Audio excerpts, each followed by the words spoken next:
بسم اللہ الرحمن الرحیم۔ ہم نے نوح علیہ السلام کو ان کی قوم کی طرف بھیجا کہ پیشتر اس کے کہ ان پر درد دینے والا عذاب واقع ہو اپنی قوم کو ہدایت کر دو۔ انہوں نے کہا کہ اے قوم، میں تم کو کھلے طور پر نصیحت کرتا ہوں کہ خدا کی عبادت کرو اور اس سے ڈرو اور میرا کہا مانو۔ وہ تمہارے گناہ بخش دے گا اور موت کے وقت مقررہ تک تم کو مہلت عطا کرے گا۔ جب خدا کا مقرر کیا ہوا وقت آ جاتا ہے تو تاخیر نہیں ہوتی، کاش تم جانتے ہوتے۔ جب لوگوں نے نہ مانا تو نوح علیہ السلام نے خدا سے عرض کی کہ پروردگار، میں اپنی قوم کو رات دن بلاتا رہا، لیکن میرے بلانے سے وہ اور زیادہ گریز کرتے رہے۔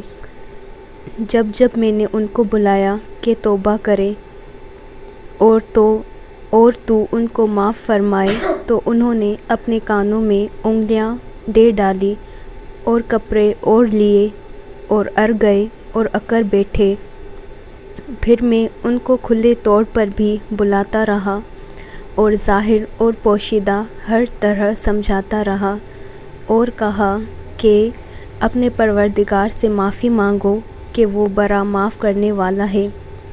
وہ تم پر آسمان سے لگاتار مینہ برسائے گا اور مال اور بیٹوں سے تمہاری مدد فرمائے گا اور تمہیں باغ عطا کرے گا اور ان میں تمہارے لیے نہریں بہا دے گا۔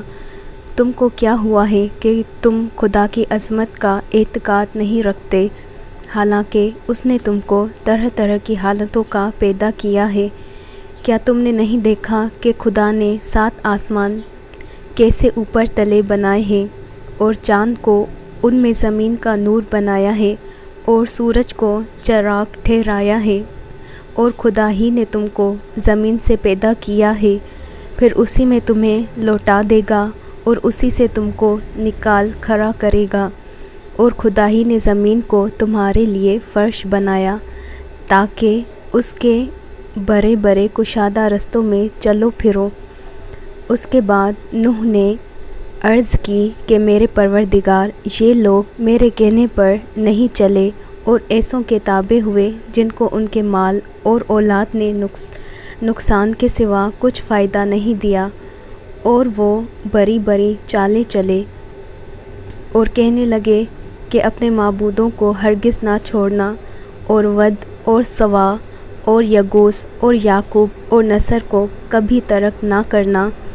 پروردگار، انہوں نے بہت لوگوں کو گمراہ کر دیا ہے، تو ان کو اور گمراہ کر دے۔ آخر وہ اپنے گناہوں کے سبب پہلے غرقاب کر دیے گئے، پھر آگ میں ڈال دیے گئے، تو انہوں نے خدا کے سوا کسی کو اپنا مددگار نہ پایا۔ اور پھر نوح علیہ السلام نے یہ دعا کی کہ میرے پروردگار، اگر کسی کافر کو روئے زمین پر بسا نہ رہنے دے، اگر تم ان کو رہنے دے گا تو تیرے بندوں کو گمراہ کریں گے، اور ان سے جو اولاد ہوگی وہ بھی بدکار اور ناشکر گزار ہوگی۔ اے میرے پروردگار، مجھ کو اور میرے ماں باپ کو اور جو ایمان لا کر میرے گھر میں آئے ان کو اور تمام ایمان والے مردوں اور ایمان والی عورتوں کو معاف فرما، اور ظالم لوگوں کے لیے اور زیادہ تباہی بڑھا۔